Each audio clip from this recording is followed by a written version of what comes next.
Am 9. September ist Daniel Kübelböck, 33, von einem Kreuzfahrtschiff in die Fluten gesprungen.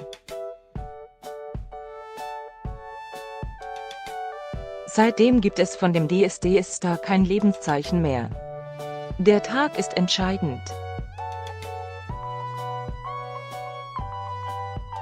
Denn im sogenannten Verschollenheitsgesetz ist festgelegt, dass die vermisste Person nach 6 Monaten für tot erklärt werden kann.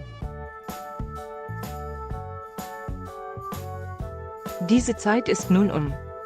Und auch seine Familie scheint die Hoffnung mittlerweile verloren zu haben. Kaum zu glauben, wie schnell die Zeit vergangen ist. Am 9. September ist Daniel von der AIDA gesprungen.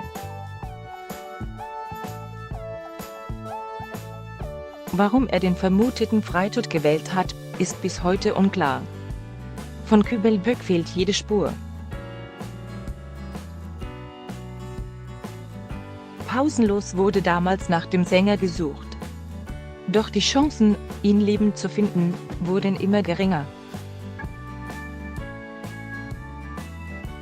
Die Einsatzkräfte fällten daher eine schwere Entscheidung: Sie stellten die Suche nach dem Musiker ein. Das bestätigte am 10. September die kanadische Küstenwache. Daniel wurde daraufhin als vermisst eingestuft. Um den Zeitpunkt des Todes festzulegen, tritt nun das Verschollenheitsgesetz in Kraft. In Paragraph 5 heißt es, die genannten 6 Monate sind heute auf den Tag genau verstrichen.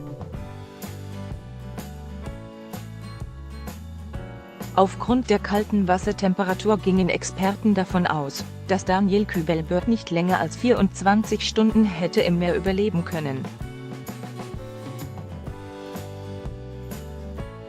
Des Weiteren gibt es im VG eine klare Regelung zum Zeitpunkt des Todes. Laut Paragraph 9, die Verantwortlichen erklärten im September, dass es für Menschen im 10 Grad kalten Wasser nach 10 Stunden bereits kritisch wird. Doch Daniels Familie gibt die Hoffnung nicht auf. Wir denken mit all unserer Kraft und Liebe an Daniel und hoffen auf ein großes Wunder, schreibt Daniels Familie kurz nach dem Unglück auf seiner offiziellen Homepage.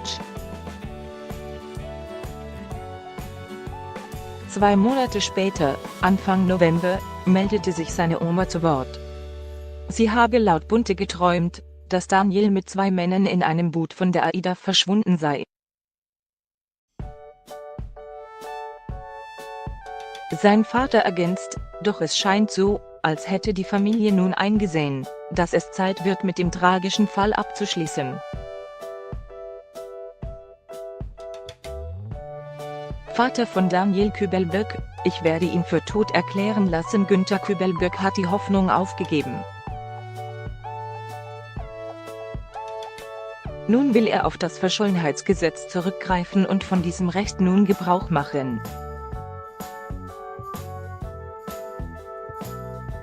Gegenüber Bild sagte, er sei von einem Suizid überzeugt, denn sein Sohn sei nicht mehr er selbst gewesen und habe unter einer Psychose gelitten. Jetzt endlich könnte die Familie Abschied nehmen von Daniel. Sein Vater: Die Familie wolle eine Gedenktafel für ihren Sohn aufstellen lassen. Neben dem emotionalen Abschied spielt aber auch das Thema Erbe eine Rolle. Erst, wenn ein sogenanntes Aufgebotsverfahren beim Amtsgericht am letzten Wohnsitz des Vermissten beantragt und abgewickelt wurde, dürfen sich nahe Angehörige wie Eltern, Ehegatten oder Kinder zum Beispiel um die Kündigung von Verträgen und die Aufteilung finanziellen Vermögens kümmern.